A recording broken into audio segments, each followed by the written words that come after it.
Strong leadership and outspoken advocates are the backbone of our community in the developing world. And as a mother of 2 boys with hemophilia, Megan Adediran has been that outspoken leader in Nigeria ever since her family was first diagnosed. I have a son. I actually have 2 sons with hemophilia, but I came to know the WFH after my first son was born, and there was no treatment in my country. And in his first 8 years of life, he actually had 7 blood transfusions, which were the only way of keeping him alive. He had his first transfusion as a 15-day-old child. That's after bleeding for 5 days after circumcision. He's had episodes of bleeding that has ranged from that 5 days to as much as 21 days. And so in 2004, I went online and searched hemophilia foundations, and I saw 67 organizations. I went back home and I wrote my story and sent it to all 67. And 67 all around the world? All around the world. And 3 days after, I got an email from Assad saying, your son's story has been flying from every corner of the world. Send me your phone number so that I can call you. And he called and asked, explained my situation. I got the first donation of treatment products from the WFH July 12, 2004. And that was the beginning of my relationship with the WFH.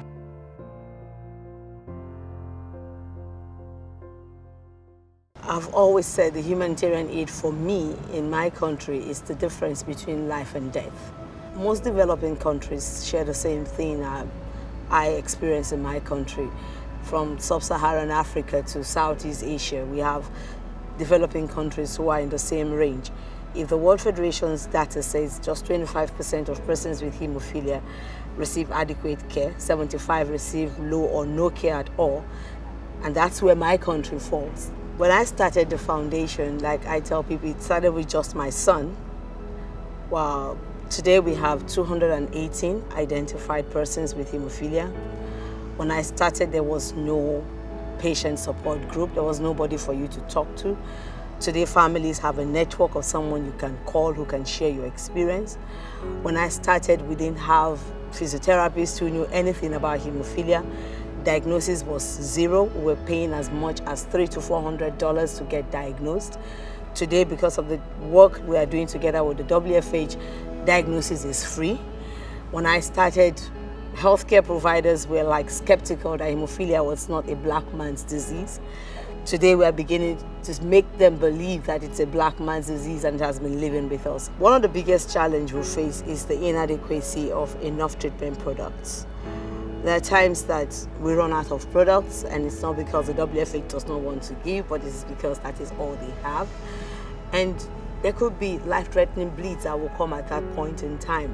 Have you had moments where you've wanted to throw your hands in the air? Or so many times. I've had sleepless nights. I've been called at 2 a.m. of a child who fell at 10 o'clock and 10 p.m. and the mother called me at 2 a.m. There was nothing I could do. By 6 a.m. when I will call back to ask what I could do, the boy was dead. And that breaks my heart. Presently, I have a 9-year-old girl who is our only female hemophilia with 7%. She's been in hospital for 9 weeks. She has a pseudocyst. Doctors can't go in to operate because we don't have enough products to do that. She's not been able to go to school since 2012. She already has a flex knee. She has a pseudocyst in her ankle. And for the patients that you are serving, it's like you are disappointing them. You have given them a hope that the organization is there to help them whenever they need. Right. And they come in at this time and you tell them you can't help.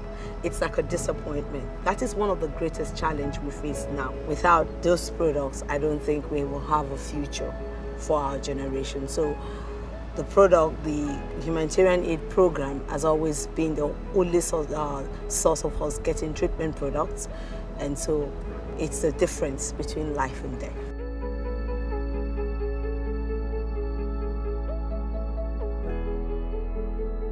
Hey, thanks so much for watching this video from the WFH Humanitarian Aid Program series. If you'd like to watch more videos from the series, you can click here, or you can click here. Here. Or here.